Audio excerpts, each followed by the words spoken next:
across the world and to relate our struggles to each other, because we all do relate. And also to show the solidarity and the strength in what people are actually doing, and to confirm what we're doing is actually exactly the same as what other people are finding difficulties with in housing. So we invited these amazing panelists to come and have a chat about kind of their own struggles through COVID and their plans for after COVID. So instead of me talking and introducing them each and taking up speaking time, we're going to go through each group or person that's representing their group or union, and they can explain a little bit more about themselves, what they do, and where they're based. We're going to give them 3 minutes each for that, and we will start with Gloria from Living Rent. Hey, hi everyone. It's really, really great to be here, and thanks so much to Katu for inviting us to come and talk to you. We're really, really excited at all the organising you're doing over the pond, and we're a tenants union. We're Scotland's tenants union. And we've been going since 2014. We're the only nationwide trade union, tenants union for tenants. And I'm personally a member, and I live in Glasgow, and I also sit on the national committee of Living Rent as the treasurer. So Living Rent are part of Acorn International. We'll probably talk more about that as we go on. And as such, we're a dues paying membership organisation, and we get funding from various organisations. We're currently about 1,600 members, and we're aiming to hit our big 2,000 by the end of March, so in a month's time.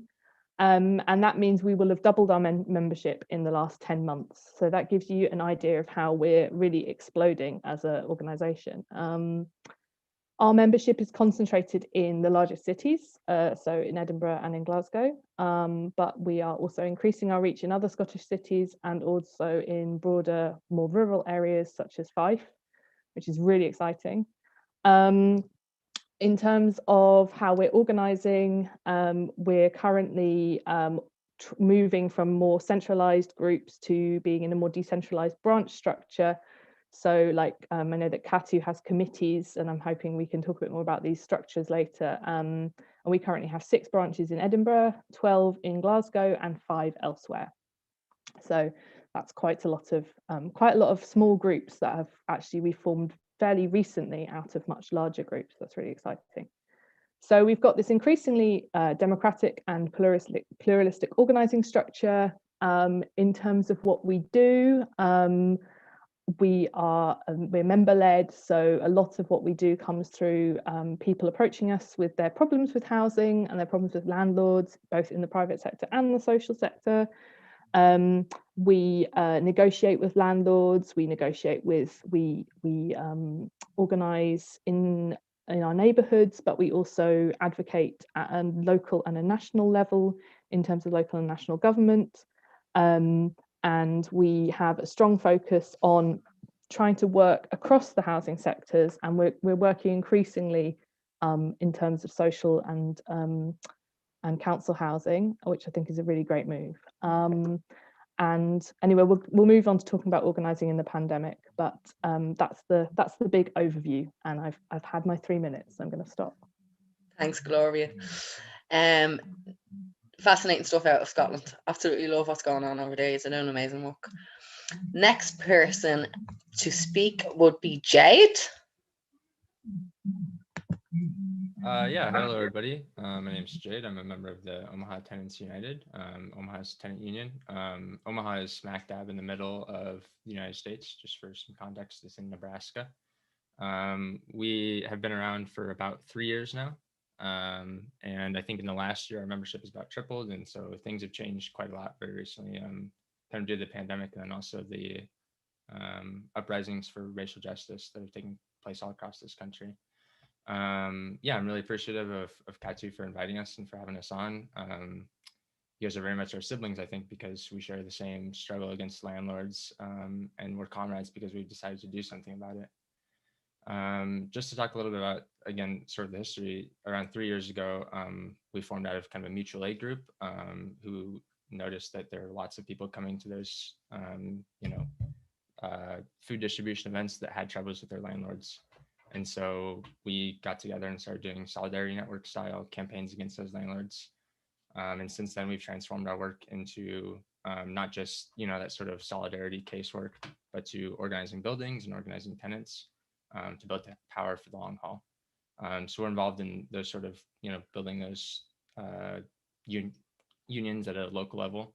Then we're also involved in fighting for legislation for tenants to have right to lawyers in eviction court, and just generally supporting tenants when fighting evictions. Yeah, I think that covers a lot of it. I'm sure we'll get to lots of the other examples and lessons we've learned. So thank you. Thanks a million, Jed. Next up is Eliana from Washington. Yes, thank you for having us all on this call. I'm super excited. So I'm Eliana. I am from Stomp Out Slumlords based in Washington, D.C. And I guess to kind of give our origin story, we kind of started out as like an exclusively like anti-eviction focused project associated with the DSA.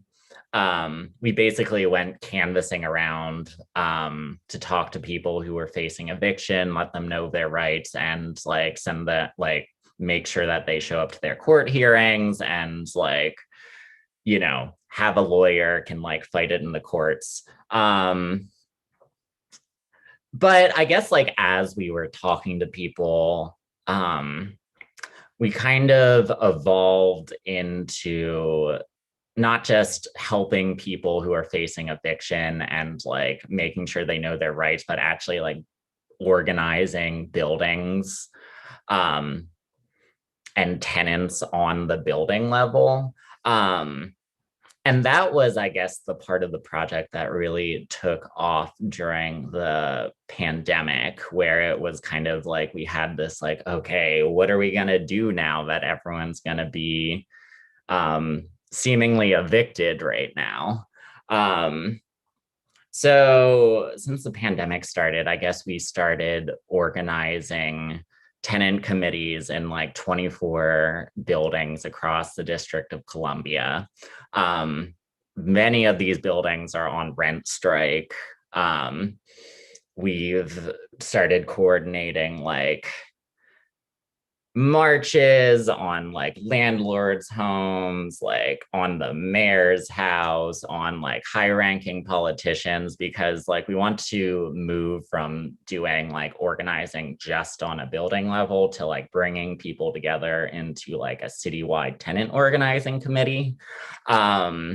So it's like interesting because like I guess the next part is talking about what we're doing during the pandemic, but like the scope and nature of our project has changed, I feel like complete 180 during the pandemic.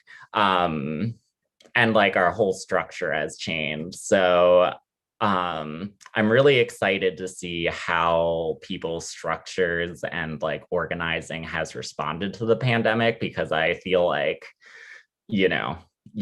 everything is just completely different. And it's really exciting, but also, really scary and a lot of work. And we hope everyone doesn't get evicted. That's brilliant, Aliana. It's great to hear what's happening and how it's formed. It's interesting to see how everyone's coming out of mutual aid, I suppose, and starting to take direct actions. I'm looking forward to hearing more about how he's organised through the pandemic, and especially them 24 buildings. Sounds exciting.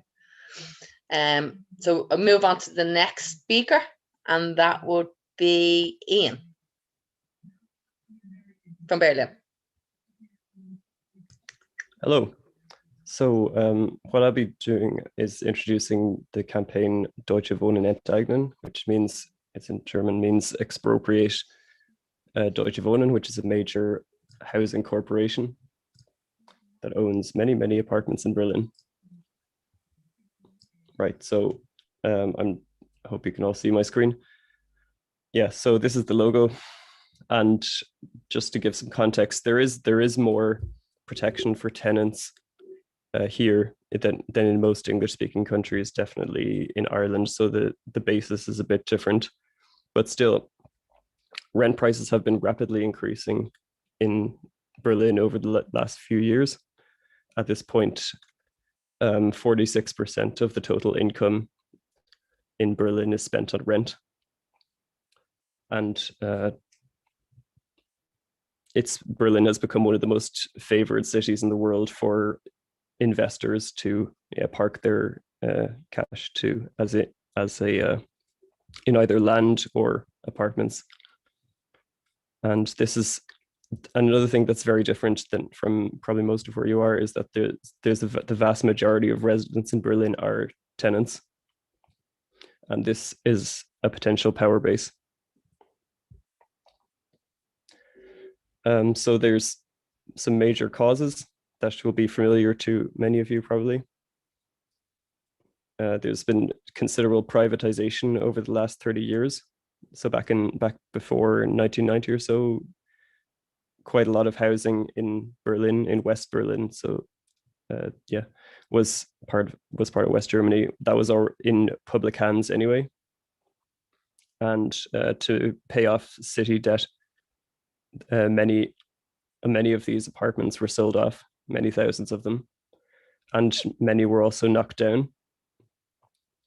And this caused them to be very attractive for privatization, for investment. And at the same time, there's been a lot of population growth. So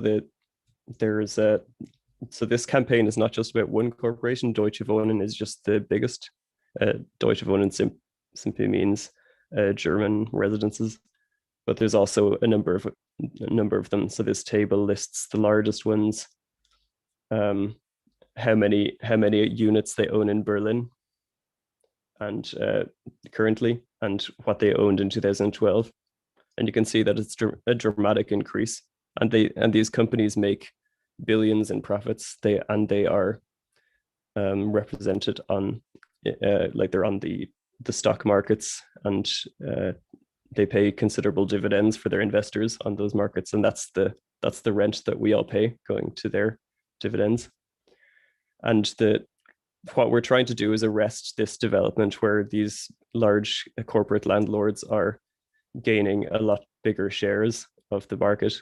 So you can see in this graph, there wasn't such a corresponding increase in total apartments in Berlin this time, just they're getting a bigger slice of the pie.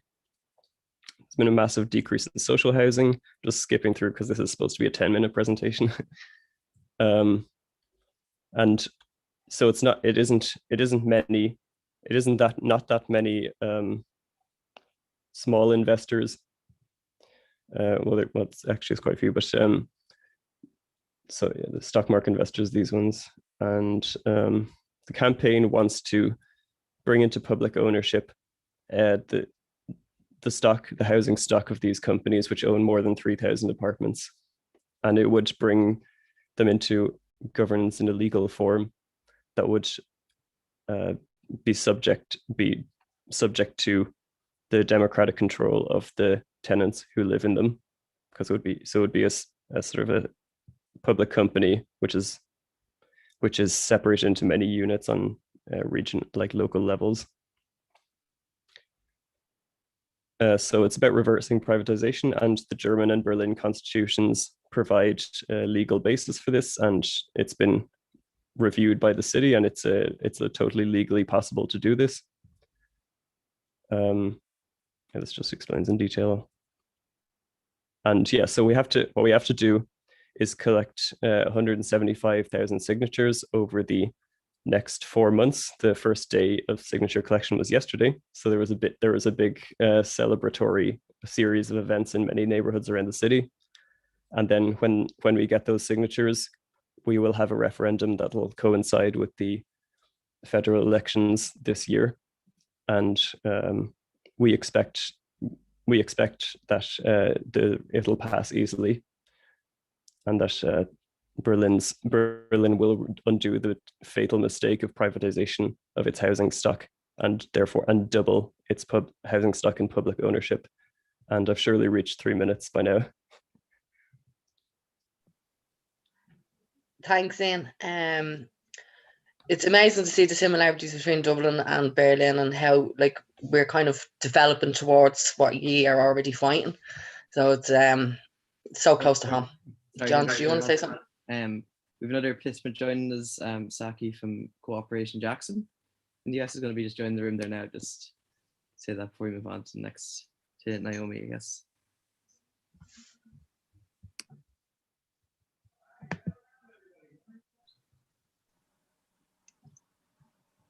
Cool. Shall I go now, or shall I wait for us to do another introduction?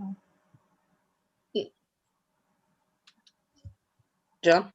I guess you can go ahead, Naomi, and if is it Saki or our newest participant is happy to introduce themselves in a little bit?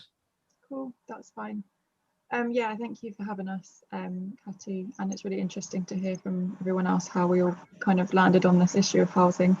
I think the journeys have been quite different, but yeah, obviously we're all doing this because in so many cities and so many of our, our communities, housing has just become such a battlefield. So my name's Naomi. I'm organizer with Acorn, so Acorn UK.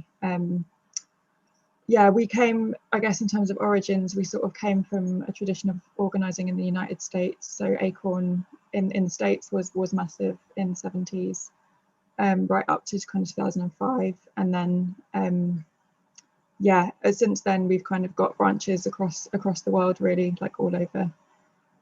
But yeah, in terms of Acorn UK, we started in 2014. So we've been going about 6 years and just absolutely taken off, like, yeah, we've all had this experience, like the way that our communities are going. We've just been at the forefront of kind of fighting mostly on housing issues, but also on other community issues as well. So the way that we kind of operate is we're kind of classic community organising, where we go into places and we, get contact with the local community, have conversations, find out what issues are affecting those communities, and then build campaigns based on that. So we're not just a tenants union, we're a community union.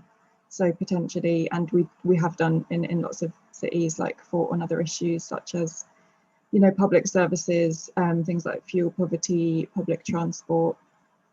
And yeah, so where I'm based in Brighton in the UK, and most of the stuff that we fight on here is on housing.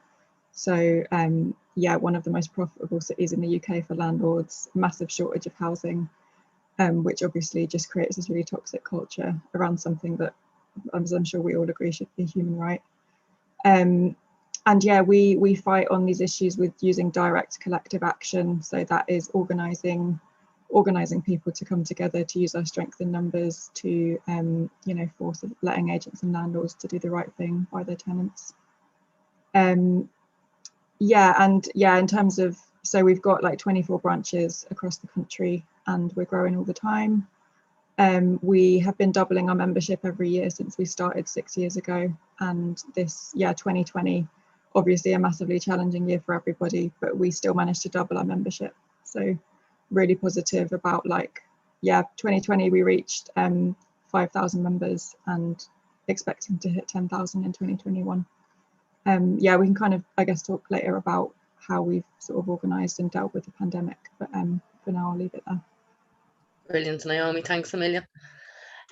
We had a newcomer just come in there. It's Saki, is it? Yeah. From the co-op. Hi, how are you? Thanks for coming in. So if you want to give a little introduction of who you are and the organisation that you represent. I'm giving everyone 3 minutes for this start. Oh, okay. I don't think I need to take 3 minutes. My name is Saka Julia. Everybody calls me Saki. I'm with Cooperation Jackson. I'm based here in Jackson, Mississippi, in the United States. We also are a part of a national alliance called Right to the City, and they participate in the Homes for All campaign. We helped to launch a couple of years ago a regional kind of hub of Homes for All called Homes for All South. And so, Cooperation Jackson is an emerging vehicle and an institution for community-led development. We are working to build a solidarity economy here in Jackson, Mississippi.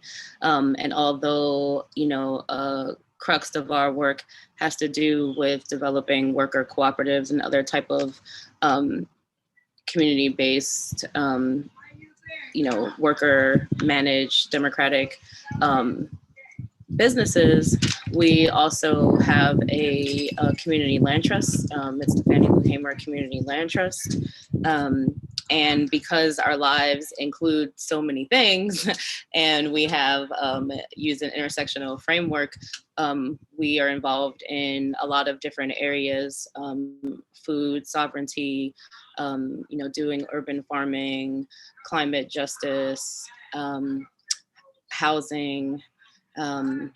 And so with parts of the housing piece, a lot of our work in the last 6 years has focused on developing a community land trust. We, believe that ultimately the solution, although it's really important for tenants to develop power, ultimately the solution is decommodifying housing and having communities collectively steward and manage and have a say over their land and housing, right? And so for the last 6 years, our focus has really been on getting property in our community off of the speculative market and into a community land trust. And it's been within this new kind of like crisis with the health pandemic that we are starting to engage in, like other organizations throughout the South and throughout the United States that we're in alliance with. We're starting to engage in more tenant rights and tenant organizing and housing justice. Thanks. It's cool to be here with you guys and engage in this conversation. It's really exciting to hear who you are and how you've developed, because like what's coming to my mind sitting here listening to you is about Ireland and how they're selling off our public land and the community land trust, and it's it might come up in the conversation later on in the second part, but it'd be really interesting to see how you can change people's minds into community land trusts and how to empower them to have their own land and property where it says in the community's trust. So it's really interesting. Do we have any other speakers? Is that everyone? I think we've covered everyone. So that was just an introduction to everybody, who they are, where they're from. It's great to hear how each organisation and how everyone's getting involved collectively in the same struggles and the same fights that we all face as humans. So we move on to the next part, which is really a conversation around what was your experience, I suppose, organising when COVID hit your area, or when the lockdowns or the restriction measures were put in place? What kind of stuff did you have to change around in your structures, and how did you reach out to people, and how did you actually manage to double your membership or to reach people that wouldn't have known who you are, and what tools, etc., that you might have used? Now, we all agreed that we would use the shock face, so because you weren't here, Saki, when we were discussing this, click the shock face if you want to be thrown into the conversation, and that's the way we'll do it. Yeah. So I think first up we have Eliana, straight in there, stomping it in. So if you want to go ahead, Eliana. Oh, I'm just demonstrating. Or are you just doing the shock face? But I can go. Yeah, You might as so well. You gave us an insight earlier on. yeah, I guess I went a bit into this in like our intro. Because like I just remember at like the beginning of the pandemic, like when like the stay-at-home orders were issued, like back in like March, like we all had like a meeting and we're just kind of like, okay, so I guess we're not going canvassing this weekend. Cool. So what do we do? And we're like, okay, I guess we can make like a resource list or something and give it to people. Like that sounds like a nice thing to do. And we were kind of like in this very like defensive posture. Like we didn't really feel like, you know, people were saying like cancel rent strike, but we're like, wait, how is it a rent strike when no one can pay rent? But we like, you know, we pushed for like an eviction moratorium in DC, like, you know, through the like phone banking and stuff, and like that worked out. But I guess like what really like pushed us to like where we are now, which is like building tenant committees in like individual buildings and like building power across the city and like, you know, flexing that tenant power in a majority way was like our friends at a building in Virginia, Southern Towers, a bunch of like laid off union members started like organizing in their own building. And you know, like they were all like they were through the Unite Here union, which is like a food service workers union, so that everyone was laid off. And like right from the get-go, they started organizing and said like, yeah, let's do rent strikes. And we were kind of like, oh shit, like, okay, they're doing this now, so like I guess we better like get off our asses and do something. So we started like a citywide petition to like cancel rent. And from that, we kind of like got like a huge number of signatures, and we kind of like divided that list into like the buildings that were people in. We like called all those people and we were like, hey, why do you want to cancel rent? Like, are you affected by the pandemic?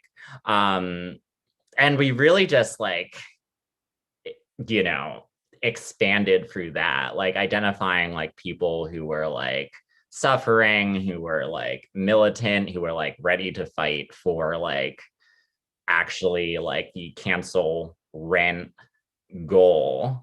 And yeah, I guess a big part of it was also like training and organizing our organizers so that like they were ready to organize like, you know, the massive amounts of people we needed to like win something in the city. So yeah, I guess since then, like moving from like an anti-eviction project to mostly like organize on the building level has required us to really like kind of like expand our definition of like leadership and whatnot. And like do like a lot of training. That's like been what our big thing.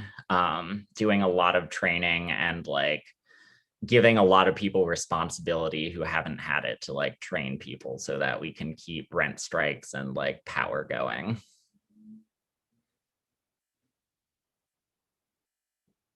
Yeah. I just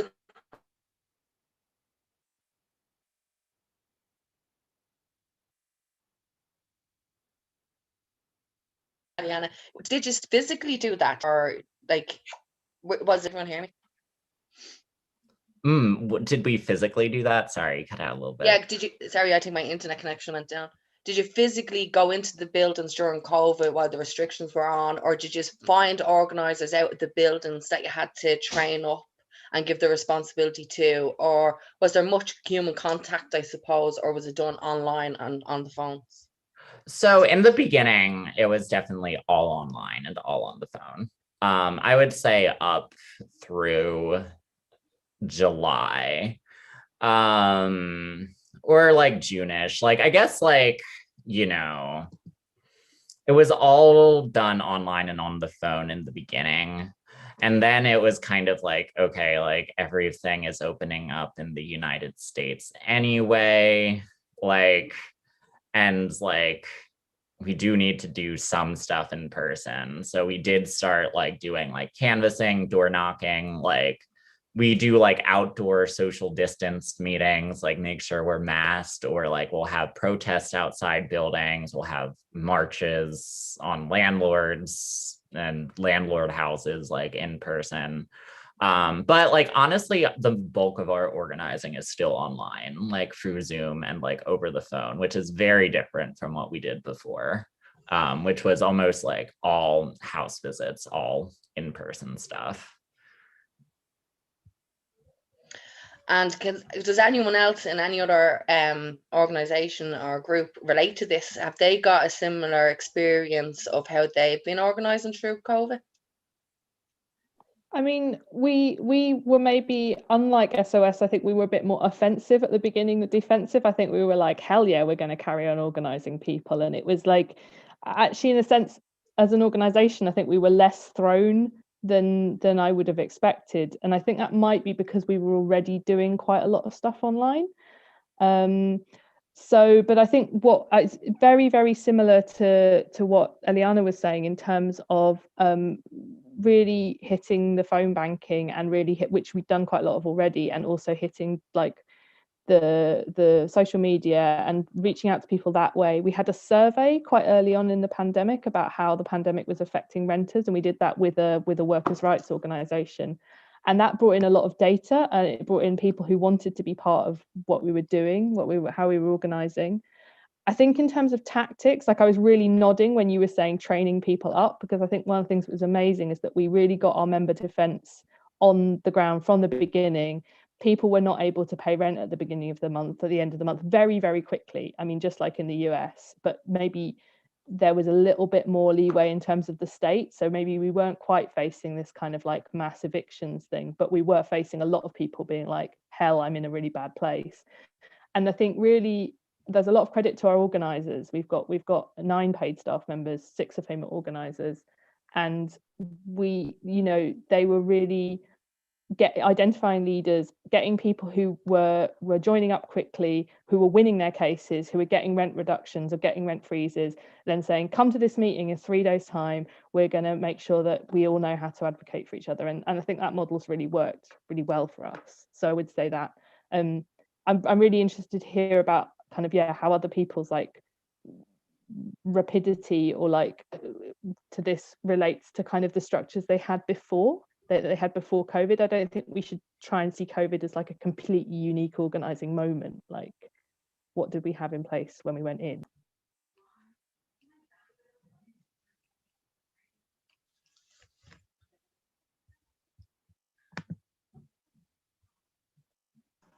My sound is gone. Can you hear me?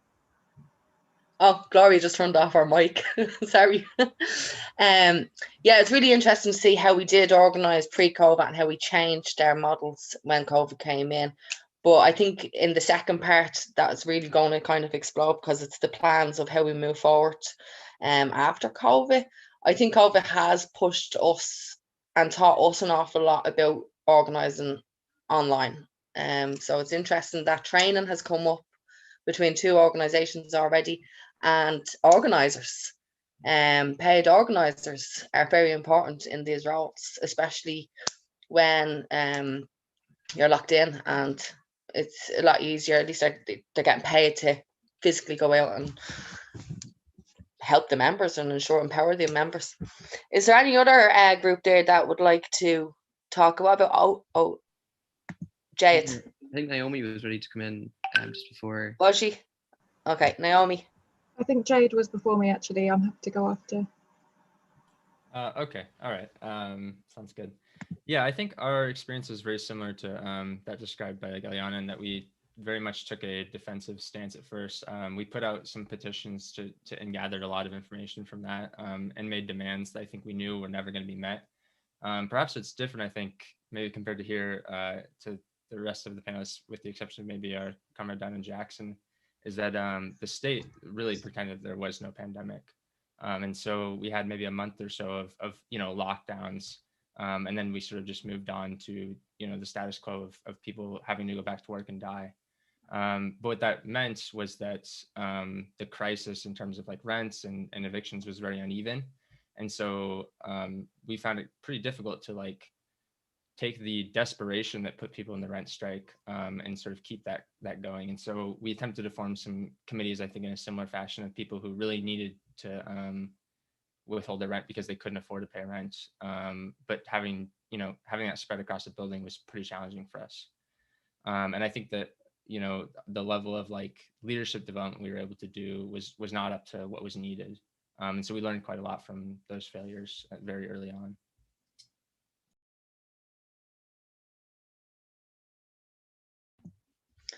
Thanks very much, Jed. Who wanted to speak next? Was it Naomi? Yeah, cheers.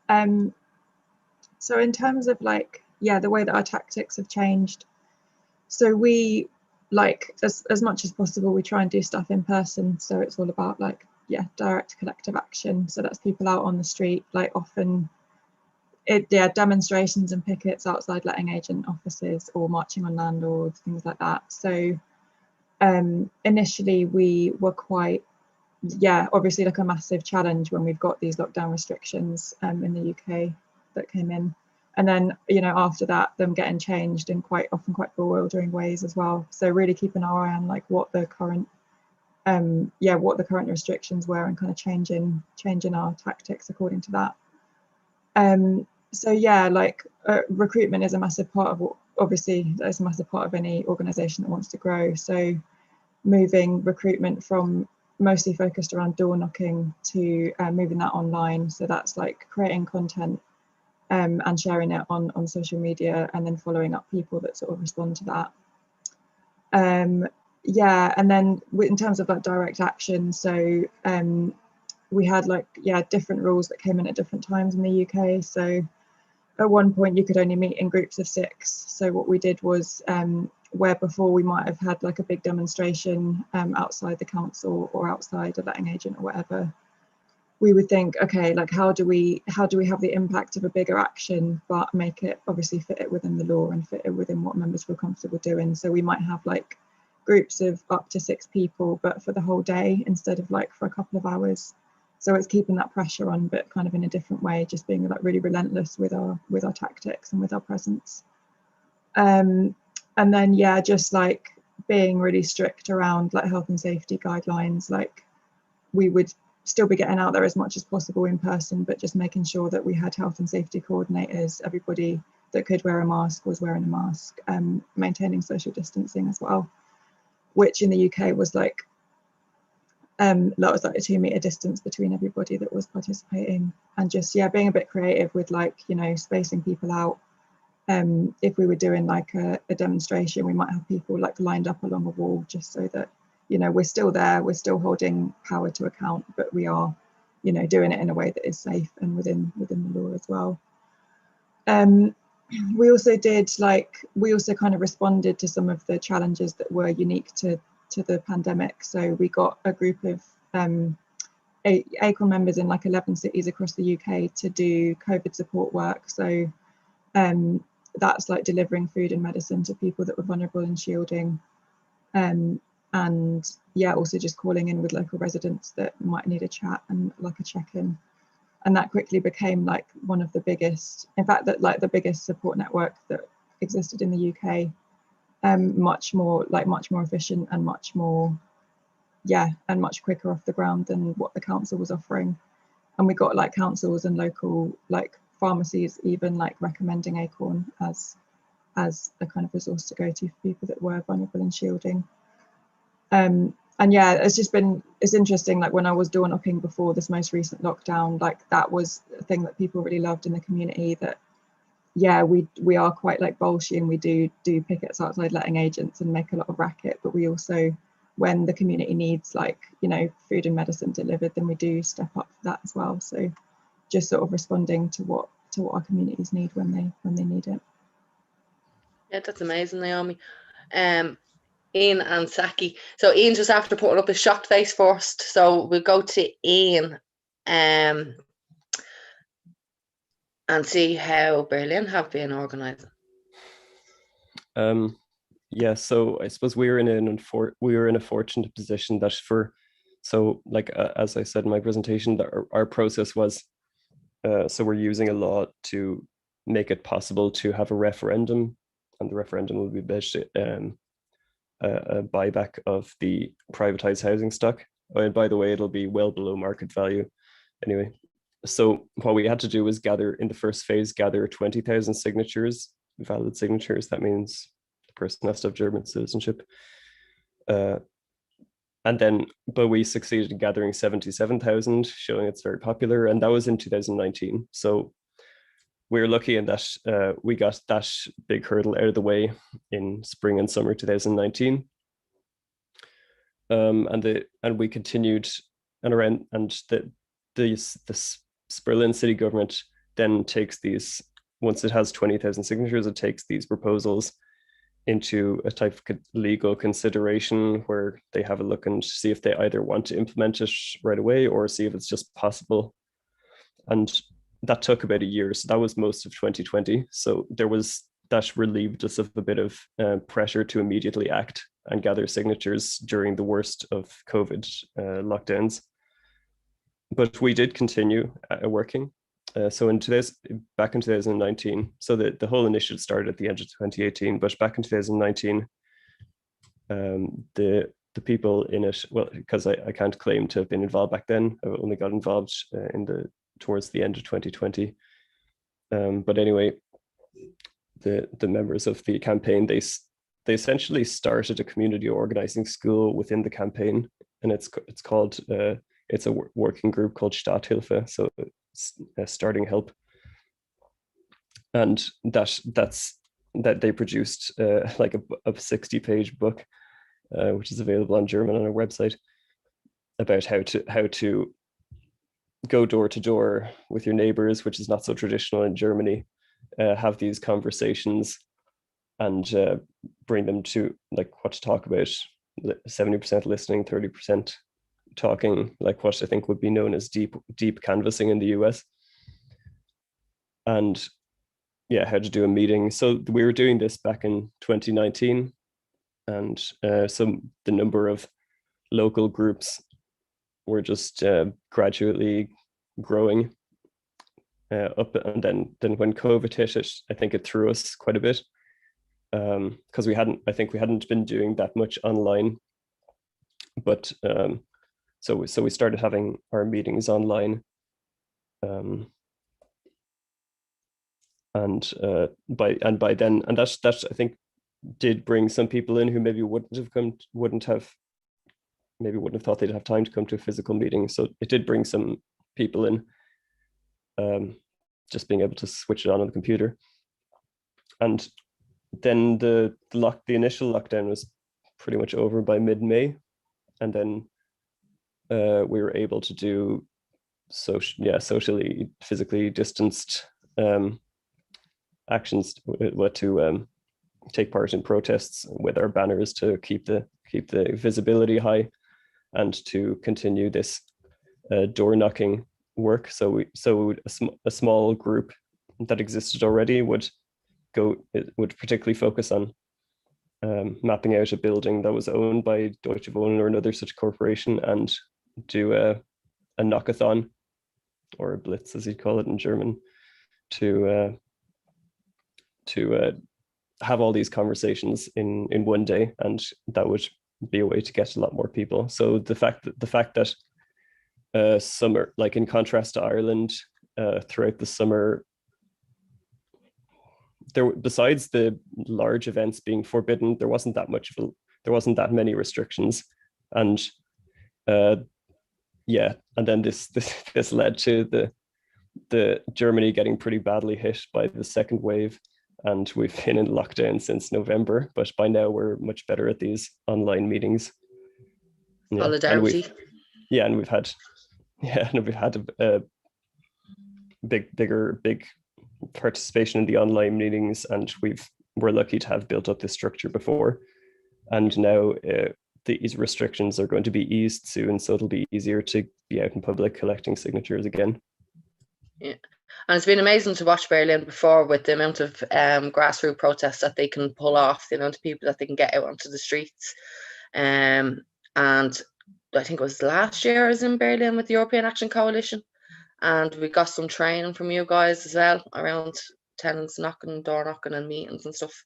Well, yeah, this is building up on years of protests, increasing organizations. And it's going to be really powerful. I believe we were meant to do a solidarity action, which is last year, but was called off because of COVID. 28th of March, we were all across Europe. We were meant to do a solidarity action phrase.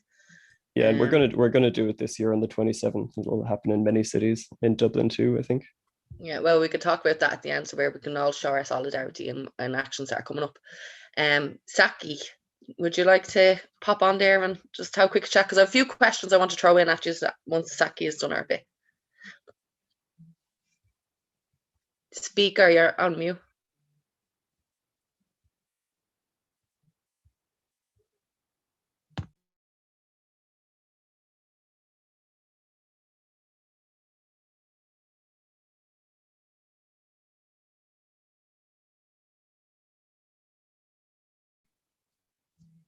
Saki's still on the mute. Somehow unmuting isn't working out so well. I don't know. Can everyone unmute and come back on and see if it's Saki's? Yeah, I think Saki's having problems with it. Yeah, it looks like she's not able to unmute. Maybe suggest Saki going out of the room and coming back in again. Sometimes that works. Yeah, turn it off and turn it on again.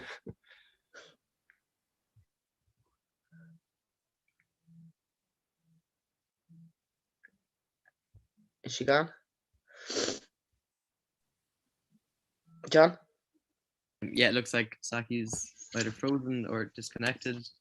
If she can come back in and come back out, it'd be great to. We've got a technical problem.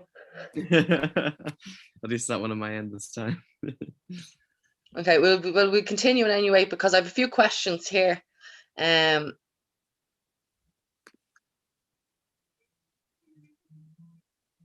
will relate to Saki as well, though.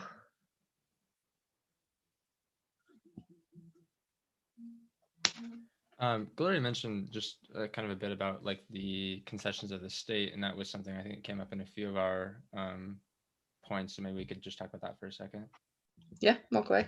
I just wanted to jump on that because, yeah, I think it's a really, really fundamental difference between what's happening in Berlin, what's happening in the United States, what's happening in, I think in Ireland to some extent. I know that you're organising in both Northern Ireland and the Republic of Ireland, but I think what we have in Scotland specifically, so for our American comrades, we have a devolved government in Scotland. So there are certain things that the Scottish government has control over in relationship to the UK government. So housing is one of them.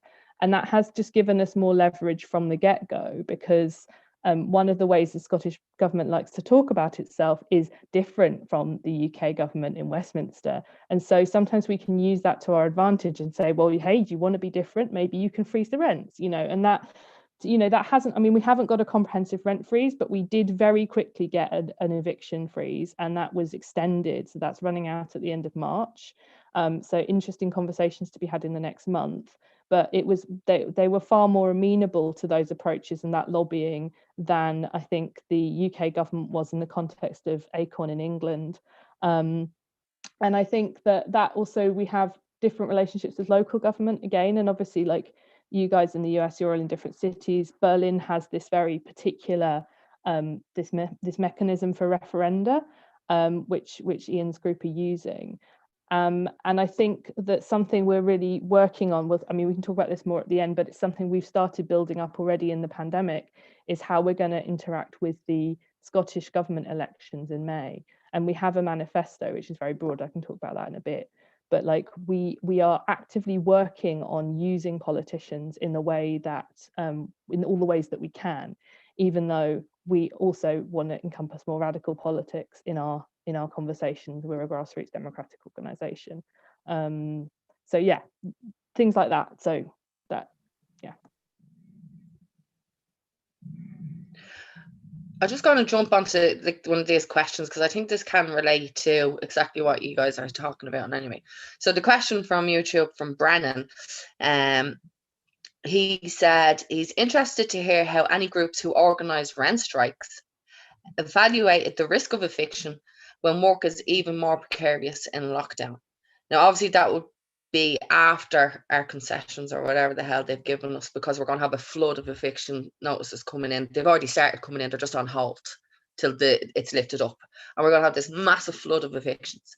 So anyone that has organised a rent strike, how did they evaluate the risk of eviction when work is even more precarious in lockdown? Does anyone want to answer that?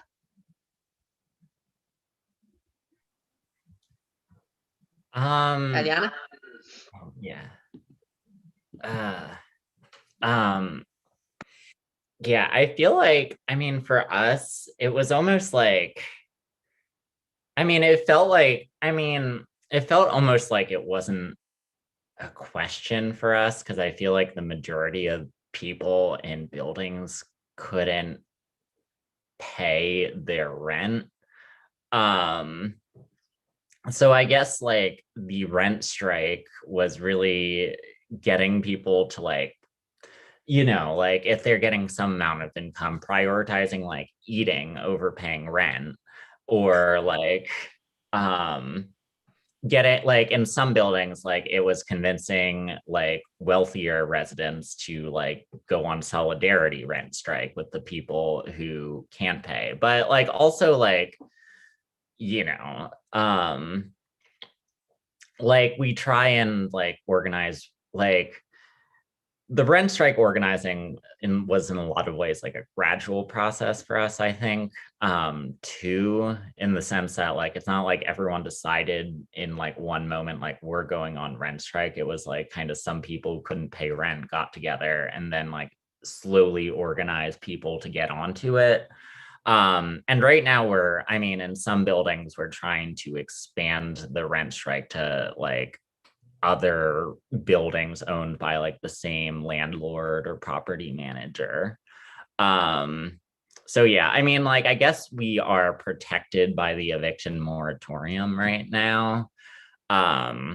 So we're kind of, that will expire soon, but like it's very much like has informed our strategy in the sense that like, because people can't be evicted right now, it's the time to get leverage. And we actually have won concessions from certain landlords, but we're keeping the pressure on in like other buildings. Super stuff. We'll have to keep an eye on you guys. definitely to get our own tactics right. Does anyone else have on that evictions, or I'll move on to the next question because this might suit someone else. I could say something. Yeah, work away. Yeah. It's a question really. So I think here in Germany, like in many other countries in Europe, but I think not America, you had this arrangement where the state would pay employers to keep people employed. So it would there's not really much of an rent strike. Isn't really, it was talked about a bit at the start, but then I think it became clear to everyone on the broader left that you'd never get sufficient momentum for that. And also in Germany, we have this system where if you like miss rent payments, and especially if you declare you're going on this rent strike, then it negatively affects your credit score, and that lasts, and that like stays on for many years. So I think that's another consideration that weighs big on people's minds. Like, and so yeah, you wouldn't get, it would be very hard to get a critical mass of people to do this, and the credit score thing. And I wonder, are those issues in other countries? And also, let's not forget, Saki wanted to say something. Thanks, Ian. I think I wasn't going to say a whole lot more. I think like there's a similar thread throughout what folks are saying in terms of like how we responded once the pandemic and like lockdown started. You know, I think that we had to pause for a minute and figure out like how to pivot. And, you know, we were advocating for rent strikes from the beginning. I mean, one of the things that took hold in the US and that we did here in Jackson was that we did demonstrations using cars. You know, so like, it was just like a march, but folks being inside their cars and drawing on their cars, writing messages on their cars, having posters, you know, like flags and all kinds of things. You know, similar to what people were saying, just having to think, you know, think about just like online. And actually what I was thinking about when my computer decided not to let me control anything was, you know, a real challenge. The digital divide is, and, you know, was a big challenge in terms of thinking about how you get people to still come to meetings, but to do that through, you know, something like Zoom. And so access being a real challenge, you know, I think that like towards the end of the summer, we shifted because we own a shopping plaza and there's a space that was a grocery store that's vacant right now. We had like really big indoor space where we could have people be physically distanced, you know, have folks have masks, have food that, you know, only one person could kind of like hand out, and still, so we started in August and had a couple, but then slowed down on that again, People's Assembly, where folks really wanted to focus in on police terror and also on housing.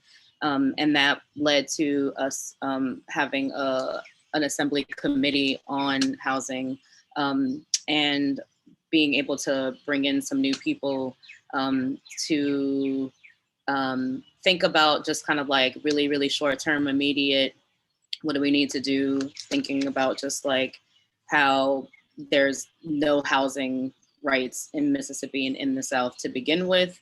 You know, and then like even midterm and long-term, like people wanting to start organizing to develop tenant unions, but like, what is it that we could do in the immediate term? And so, you know, while we're still, I think a group of folks are still developing the kind of like training and the muscle to be able to do eviction defense, we created a hotline. And so we have a hotline that's running here in Jackson.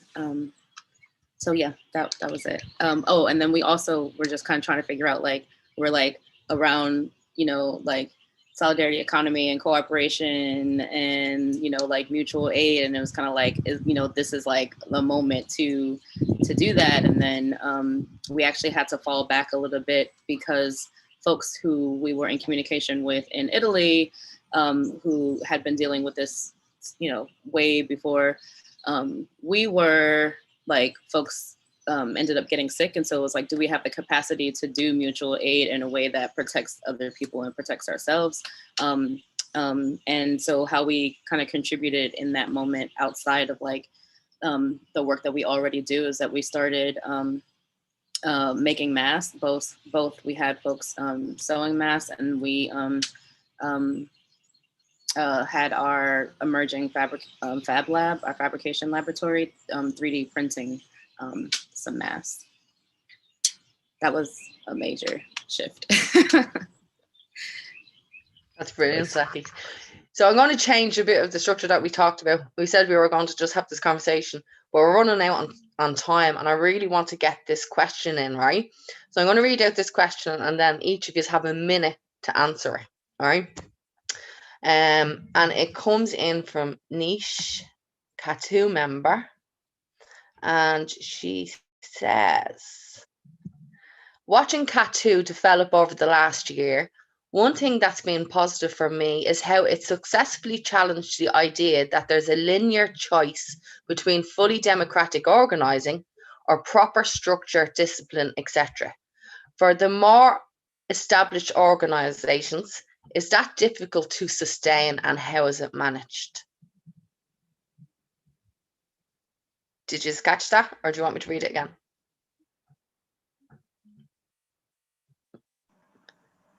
Yeah, so a linear choice, what is that? I would presume that linear choice is like equal, like it's democratic structure. Everyone's got it. There's no hierarchy, Oh, but when like you a put in binary a choice. structure and discipline, hierarchy develops through that. So I think that's what the question is really talking about. The more established organizations, I'm pretty sure, have come up against this. So if you have, how is it managed and sustained?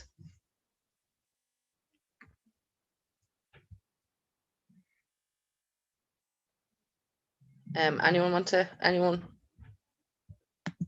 Do we understand the question? Yeah, I think she's just talking about just like hierarchy within organizations, right? And just kind of like, That's what I'm getting out of that it's how do you like organize within your structure, your organization structure, and how linear like, or hierarchy. And if you become caught up in hierarchy and the structure, how do you deal with that? How is it managed? How is it sustained that it's still democratic and equal? Jade? I think Gloria wanted to start, so. Naomi can probably also speak to this because we're using the same organizing model, and I think Kathy's is also similar, but the aim is to have as decentralized a model as possible whilst still all having similar like aims and tactics. So that is so the ACORN model is a sort of hybrid model. It's not an anarchist organizing model, and it's not neither is it a top-down organizing model that you would have in more like traditional trade unions in this country, for example. And actually something sorry, I've got like 30 seconds, but basically in Living Rent at the moment, we're moving from a more centralized structure to having branches, and the branches have more autonomy over what they want to do. So in practice, that's a geographic organizing practice, and it has implications for how we organize at a local and a national level. And there is a bit about that on our website. But yeah, I'll hear from other people. I don't think it's a binary choice, though. I think it's a balance, and it's really sometimes quite hard.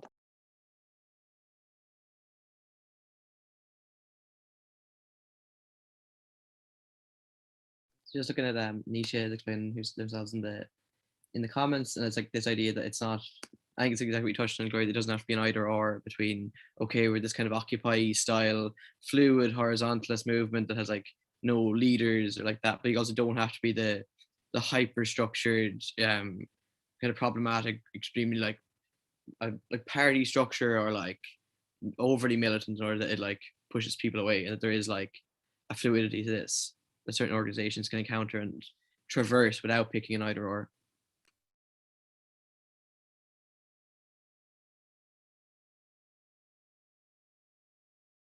Naomi? Yeah, sorry, I'll just come in on that because I guess, yeah, as Gloria said, we kind of share an organising model. So we, again, yeah, it's the balance, isn't it? Like, I guess no system is going to be perfect, but I guess the idea behind how ACORN organises is that you have branches with a lot of autonomy in the sense that, you know, each individual community, each individual city has its own issues that community needs to campaign on. But the strength in having a national organisation with certain structures in place and certain structures of accountability as well, and shared tactics across the branches, and a kind of a set kind of training model for organisers as well, means that you can, you're unified in certain practices that have stood the test of time. Like the tradition that we come from has been around for decades, and we've taken a lot from historic organizations that have done really great things, and it kind of works. Like, yeah, ACORN's made massive gains, and Living Rent as well, and having, obviously, like, there are always cases where the balance can be a bit wrong, but having that autonomy for local groups to do what they want, whilst at the same time having a national direction and a national strategy, allows you to kind of be you know, to pull together on national campaigns. So if you've got like a campaign against like the government in Westminster, then it's really useful to have a unified strategy of dealing with that across different branches as well. So yeah, we're both a local and a national organisation, and that's sort of what we do. Super. Jade, I think you were next, were you? Yeah, sure. I think our political context is pretty different, so I can't speak specifically in the same way I think that the previous speakers did. But within our formation, we have leadership. That leadership is not like a hierarchical leadership; it's a leadership of responsibility. And so I think the contrasting between discipline and then being fully democratic is sort of missing the point, right? Which is that discipline comes from being accountable to each other and being accountable to the work. And like you don't build that through electing it, right? You build it through relationships.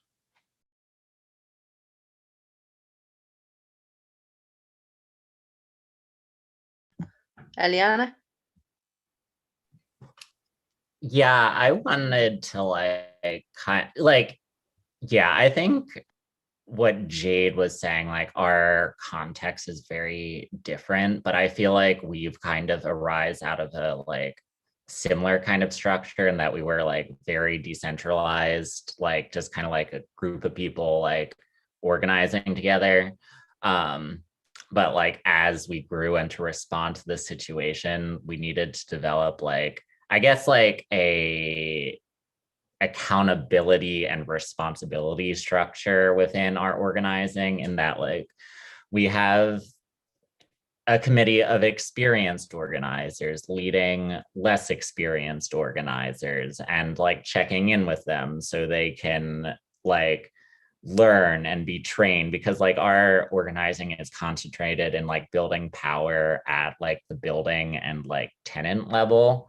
And like like our goal is to like kind of like move people up through that structure so that like like a tenant who organized their building will eventually feel confident organizing tenants in other buildings, and then leading organizers of organizers. Like it's kind of this structure where it's like people have like emerging responsibility and like support, because we don't do anything without support and accountability to each other. At least I don't do anything. I'll just sit on my butt all day if no one tells me to do anything. Yeah, it's really interesting, the idea of care and supporting people up through the structure. So I think we'd all agree on that's the way we'd like to organise and empower people to continue on what we'd be trying to spread the word about. So what I'm going to do is I'm going to throw out another question, because we really are running out of time. And this is the last question. Give us all the minute each. And then to finish up, I'll give us all the 3 minutes again to talk about what your plans are for the next year, I suppose, post-COVID. So the next question is, any of the groups deal with significant digital divide, hampering or affecting shift to online organising? So any of the groups deal with a significant digital divide, hampering or affecting shift to online organising. Does that make sense to everyone? Does anyone have any experience with that in their organisation? Naomi? Yeah, so that's like been obviously, like I think it's affected all of our organising, but been a massive opportunity in the sense that we've also got members coming and getting involved that weren't able to access like meetings and actions before, because they might have access needs that are met by using Zoom. At the same time, like obviously especially older people, like it's really hard to get them involved in certain things because of Zoom. We developed like a guide for getting like older people and people that struggle with technology to use Zoom, and also to kind of encourage people to kind of interact with phone calls as well, where it used to be maybe more comfortable for them to do door-to-door stuff. So I guess it's just putting the time into like developing those resources and training people up to have those conversations with people that find it tricky, and really, yeah, putting in that time and effort to making sure that you can get people on board as much as possible. Cool. Anyone else? Saki, do you want to go ahead? Yeah, I had mentioned that earlier because a lot of folks in foreign working class, like Black neighborhoods, and you know, across kind of just like communities, don't have computers, and I think that it's a challenge to use the phone. Folks have, I mean, I feel like internet access is very available, and then at the same time, like working internet access isn't that great, and it also is limited depending on like what kind of carrier you can have, right? And so like a lot of folks don't have cell phone plans where they can just be on the internet all the time. And so you know, when I was talking earlier, I was and about digital divide, that's what I was talking about, like both people having computers and even when folks have cell phones, not necessarily having internet access. And so, yeah, that's, even though, you know, the United States is seen as this like big rich country, that is actually an issue in poor and working class communities here. Yeah, and I can certainly relate that with us. We've had to do an awful lot of homeschooling with the kids, and like that technology and learning everything around just the school, and never mind organising, and can't get my head around Zoom and all that. It's an awful task for older people to take on, or people that are from disadvantaged areas, where it's either buy into the digital divide in the next few years. My internet, can everyone hear me? I'm now unstable. Eliana and then Gloria and Ian as well. We're getting tight in time. Like it's like really relevant. Like I was thinking about this digital divide thing following on what Eliana said about like relationship building and care and moving people up through structures, and like how do we actually do that when we're facing that divide. And it really ties what Saki said as well, because we don't want to just be in the same groups of people. We kind of reach out to people that are like don't have the same access, but we're forced to use these tools. Or how do we get around that? Yeah, I guess like I mean, this does relate back to the structure we were talking about. Like, I mean, like we've definitely encountered that problem with like a lot of people not knowing how to use Zoom, not having like access to the internet, their internet cutting out. And like I feel like that's where our structure becomes really important, is because then like, you know, if we have like a younger person or somebody who's like able to use the internet, like they teach like our older like members like how to use Zoom, or like we'll use some other like conference calling app, or just like, you know, if they just like can't get on the internet at all, like they'll get on the phone with some of like the committee members. Yeah, and then it just like, you know, by distributing responsibility amongst people and then like moving people up, I feel like we tend to not have that much of an issue with the digital divide, because like we tried to build up enough leaders who can do digital, and that it's not really an issue of communication as long as you can communicate it through the structure. Grand. Just noticing the time there, do you mind if we go over a few minutes, because we were a little bit late starting? Is it okay? Because then that means I can give you all your 3 minutes each for the end, and because we're really interested in hearing from all of you exactly what you plan post COVID, and how can we show solidarity to each other when you are doing such actions, or how can we stay internationally linked together. Yeah. So I suppose I'll start with Gloria. You're forced on my screen there. Okay, so this is the future, right? You're asking me about the future. Yeah. Okay, great. Well, we're super ambitious. Like we are not letting the pandemic get in the way of our organizing. We want, in fact, it's obviously more important than ever, that's a big cliche, to organize collectively. And in terms of what we're looking forward to, we've got about 6 things. So we're looking forward to kind of basically our vision for that everyone in Scotland has decent affordable housing, as is their human right. And we're doing that partly by changing the narrative of what housing is for. Like we want it to be about making a life rather than making a profit. One of the ways that we're doing that is through campaigning for the Scottish Government and the local government in Scotland to implement our manifesto, which we've got for the Scottish Parliament elections, which, as I said, are in May. And that is a 5-point manifesto, which we've already started working on, both in our local groups and also at more national level. So that is focusing particularly on fighting buy-to-let landlordism. We want restorative justice for vacant land, maximising public housing. We want to fix the accountability gap in former public housing, what's known as stock transfer in Scotland. We want to introduce rent control, something we've been working on for years, but 2021 is the year we want to be getting them. And we're going to put a lot of pressure on the government for that, whoever is making up the Scottish Government come May. And we actually want rent reductions as well. So we're working on that. We're working on like a kind of ambitious political platform.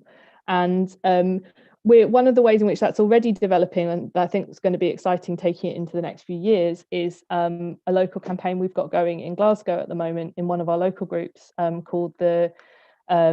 called Hands Off the Valley. And basically, like it's a site of former public housing that has all been completely demolished and razed, and the group has come together to campaign for fully public democratic housing to be on that site. This is quite a new thing for Living Rent, so really our bread and butter has been like individual tenant structures, lobbying and advocacy, but actually a group of those people have built a hut on that land and they're continuously occupying it and basically forcing the council to come to them. So that's a really great example of lots of things. I think we want to get on our front foot on public housing and imitate some of the things that are happening in Germany, some of the things that Jackson have been working on for years, coming at it from a different way, but ending up there. In terms of opportunities, I think the fact that we have been organising and building membership and creating really strong relationships, there's been a bit of chat about how difficult that is, and I think it's true. There have been some good relationships formed in our organisation, and I think we're going to hit the ground running once there is fewer restrictions. At the moment in Scotland, we're very much in lockdown, but I think that we've built something which is going to be really strong. So we're looking forward to getting out there and door knocking and meeting each other, in real life. I think it's going to be really beautiful. My personal ambition for 2021 is that we can have a really nice picnic. So that's really what I want to see. I want to share some food with people in the park, which is modest, but I think it's a really important part of organising. So thanks. Brilliant, Gloria. Naomi, you're next on my screen, so do you want to go ahead? Oh yeah, so like really hopeful about 2021 and 22. So like, yeah, obviously like the biggest crisis that's affected our country and memory, for me at least. And like it's the fact that we've all of these challenges that we've managed to come out fighting nonetheless, and we've still managed to like double our membership since last year has been just incredible. In a context where other organizations like charities have just like either folded or lost massive amounts of funding from donations, it seems like people really realize that the government isn't looking out for our interests. Like we need to get together as communities and stand up for ourselves. And I don't see that momentum slowing down anytime soon. And it's a really exciting time to be in organising, I think.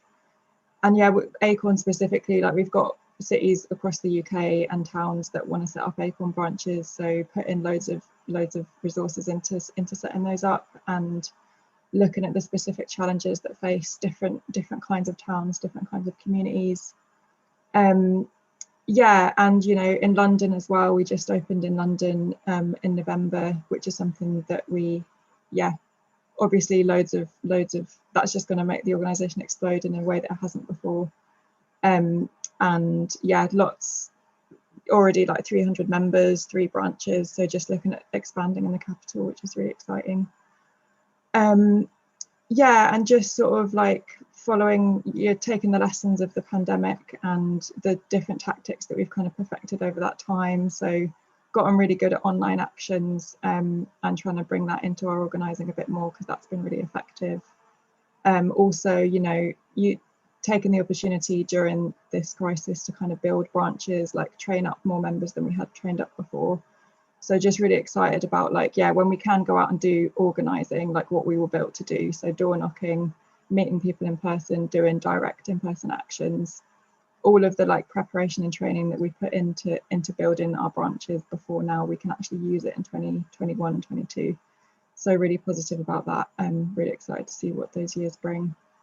In terms of ways that people can show solidarity, like Acorn is like hyper, I guess, local to the kind of branches that, yeah, that wherever people come from in the States, I guess. I don't know if you have Acorn branches near you, possibly, I'm not sure.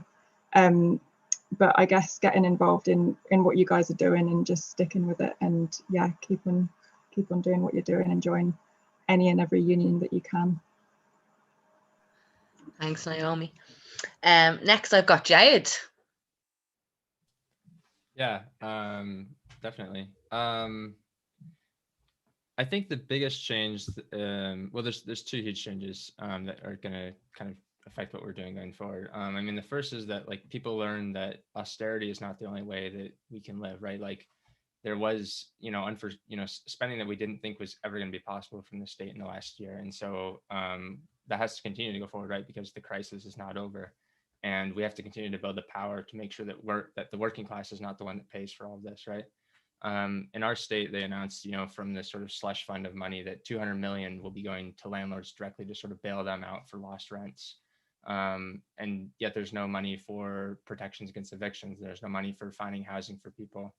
There's just money for the landlords. And so the only way we can change that is to organize and to build the power to make those demands. And I think the optimistic part of that, right, though, is that we have a whole lot of people who cut their teeth, whether that be fighting the police last summer or organizing their neighbors to go bigger and to organize even further. At sort of a national level, in the last year, we kind of coalesced the sort of autonomous tenants union tendency within the United States into the Autonomous Tenants Union Network, which I think, we've got 25 or so individual cities and their tenants unions that have joined, and we have to see that keep growing because the demands for housing, right, aren't just local, they're national. And I think as we start to build our power nationally, we can start to demand things like reinvestment in public housing and social housing. Yeah, there's a million more things that we have to do, right? But we have to start where we are. And best of luck, because we're all fighting for the same thing across the world at the end of the day. Just different times, different issues, different effects. Eliana, would you like to just give your 3 minutes on exactly what Stomp Out some lords are going to do in the next year? Yeah, so I guess, I mean, personally, I'm really excited for, I guess, like, all the, leaders who have become like strong organizers in their own buildings to kind of like move up and start organizing like other buildings and organizing other organizers. That's like the most exciting part for me, because like people who had like, to see like people who didn't have like the confidence to say like, to like talk to their neighbors and like move them to action to feel confident in doing that, and also like organizing other people is incredible. And I think that's going to be like our big focus for the next year. I guess like some other things that I'm excited for. I'm excited for people to bring the organizing skills they've learned into their workplaces. We've already like gotten reports from like some of our tenant leaders being like, yeah, I got my coworkers together to march on our manager the other day. And a bunch of us are also part of this like, you know, project to like kind of like infiltrate and organize like key workplaces, and we're hoping to bring some of our tenant leaders into that. You know, I guess we're also have a bunch of more like fun projects too. Like we're hoping to get like a nice like sports thing going. Like I want to do kickball, but I feel like there's more interest in doing soccer, which is fine. You know, we're hoping to get like a kids group off the ground. Like we seem to have like already like a little like kids drum corps at our protests like often. So maybe some more musical stuff. So yeah, I'm just like really excited to keep like building up this like structure of relationships and like have people really want to take like their leadership from the building to like building a movement in the entire city. Amazing, Eliana. And the offer's there for our Irish membership to come over and maybe teach the kids to do a bit of hurling, Gaelic or Irish dancing. Oh my God, I would love that. I'm pretty sure we could find a few representatives to go over to Washington, no problem. Ian, would you like to give a little rundown on what you guys plan for the next year after your campaign, I assume? Yeah, speaking of concerts, yeah, so our campaign for the next year, it's just we're for the next 4 months, we're focused on getting these signatures. We have developed a health concept to prevent spreading COVID, basically. And with like, it's basically people are meeting up in collection teams, but there's luckily in the law there's a specific exception from lockdown restrictions for people meeting for political activism, this sort, to fulfill referendum requirements, like for collecting signatures. So speaking of concerts, yeah, we had a small rally today in my local neighborhood, actually, as it happened in many other neighborhoods, to mark the start of the collection, the 4 months collection time. And there were some funny people, funny rappers with very funny lyrics, specifically for this topic that they've written. But yeah, you were asking about after the campaign. So the signature collection, presuming it'll be enough signatures, then the vote will happen on the same day as the federal election, 26th of September. And then after that, we'll be campaigning to make sure that the law is implemented as we want it to be, and it isn't watered down. But yeah, we're very much focused on the next few months. And aside from Deutsche Wohnen Enteignen, I'm also involved in a new campaign which is attached to the European Action Coalition on Housing, called Rentvolution, and it's mainly aimed at getting activists in who are in like non-housing movements or are not attached. And yeah, we're getting set up now, and we're orienting our demands, which are still formulating, at towards the or like around the Green New Deal for Europe, which is a document that exists, and we want to have things like getting European central bank funds for allowing cities to deprivatize, so renationalize or take it public ownership, their housing that has been privatized, because many cities in Europe have been subjected to far harsher austerity than any city in Germany, and they austerity needs to end in Europe to let deprivatization happen. So we're working on that, and anyone's welcome to get involved. We have a website, rentvolution.eu. Yeah, so there's lots to keep us busy. Like we need people for research, social media content, all that, the usual stuff. So yeah, next 4 months, get the signatures, laser focused on that, keep organizing tenants, and in order to get signatures and get people campaigning for the longer term. Another thing we want to do is use the data about how many people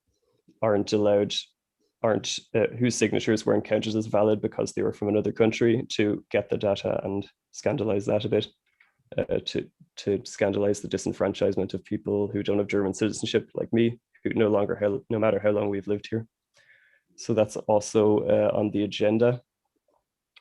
Yeah, but I'm pretty sure we're going to win this, and yeah, I look forward to having a lot more conversations with people about it and helping people in other countries. I mean, we are a bit different from most of you guys because we're not a tenants union. We support tenants unions, and we have the support of the existing ones because they've existed in Berlin for a long time. But it's a bit different. But so it's like we're much more laser focused on an immediate goal. Yeah. Yep, amazing, and best of luck with it all. Saki, are you there? Yeah, I'm here. I'm good. My cursor's working. You know, I think that we still have a long way to go here in the US around the pandemic. You know, I mean, yeah, I think there's still a long way to go. And so there's a lot of fighting that's gonna have to happen to keep people housed. And so, you know, locally, we're involved in within a coalition to push for a municipal level moratoriums throughout the state of Mississippi. It's a lot easier in the bigger cities, and Jackson is the capital, where you can actually, like, the mayor can decide that, and it doesn't have to be the full kind of council or board. And you know,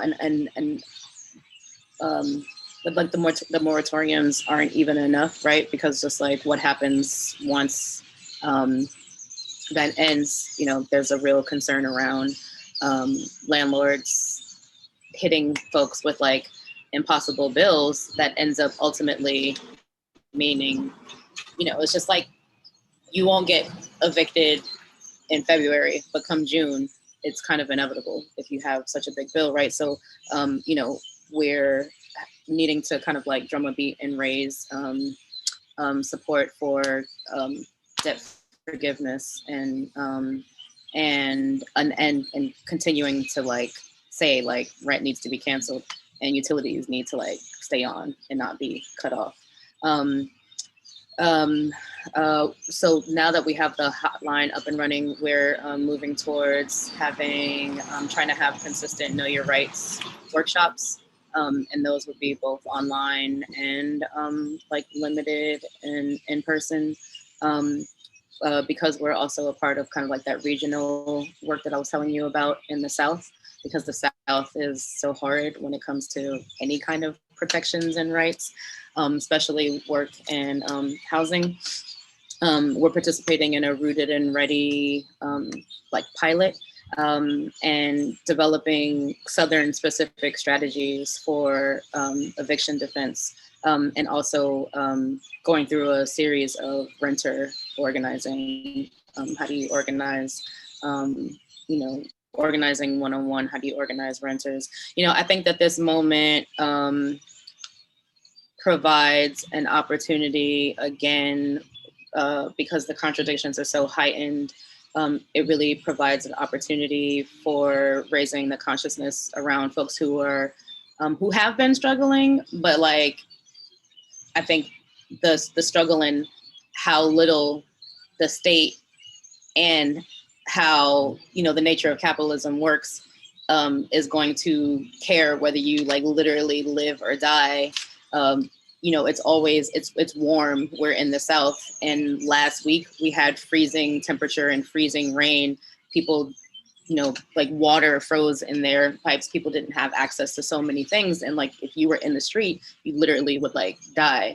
And so being able to raise the consciousness around folks in the immediate time where they are suffering like the most, I think actually provides an opportunity for us to have people start questioning capitalism and really talk about and think about like, well, why is it set up in this way? Like, why is housing set up in this way anyway? And what is it that we need? And what is it that we want in the future to be like a totally different system where no one has to worry about being housed? So I think that like there's an opportunity to be able to bring people in a different way that there wasn't like a year or two ago. And that's going to allow for being able to build more numbers and build more power in communities for folks to be able to, and I think that if folks can see the value in collectively pooling support together in this way, that will also, trickle into and create opportunities where people are thinking about that in terms of like our politics and our political system. Thanks. Oh, and so last thing, I think that like having things like this, I'm thankful that I heard about it from like, I consider Seamus a comrade who I was in Germany with a couple of years ago, and it was housing activists and organizers in Europe and in the United States that came together and come together every year, or had come together every year. And so, I think that like being able to have this kind of platform, being able to have this kind of space where we talk to each other, where we learn from each other, where we even maybe share, where we share challenges and how we're overcoming them, or like, even though our contexts are very different within Europe and the different countries and then across the world, it's still really important for us to be able to do this. And so I think that if this can be something that's regular, then that's dope. And then when there are opportunities for solidarity and support, we're at least engaged in building relationships so that we know how to do that for each other. Thanks. Thanks, Becky. And yeah, I just have to say the same. It has been absolutely amazing talking to everyone from each organisation. Each of us having their say. We could go on all night and discuss so much and chat so much more. But we do have to end it. And I do hope that we will stay in contact. I'm sure we can set up like an email to admin with everyone on it so that we can stay in communication with each other. And definitely support each other's actions, learn from each other, maybe do each other's trainings, and continue to have solidarity right across the world. Yeah, because at the end of the day, all we want is public homes. Yeah. Yeah, I so look forward to that, and keep the activities, keep momentum going, and making housing a human right everywhere. Yeah, down with landlords, up with us. Yeah. Yeah, thanks. Well done. Thanks for hosting this, Katu. It's been a pleasure to have you all here, and it's been incredible to chat to some really great comrades. I can't wait to see where these discussions keep going in the future. That we all stay in touch and LinkedIn together. Mm-hmm. Cool. Bye. Bye now.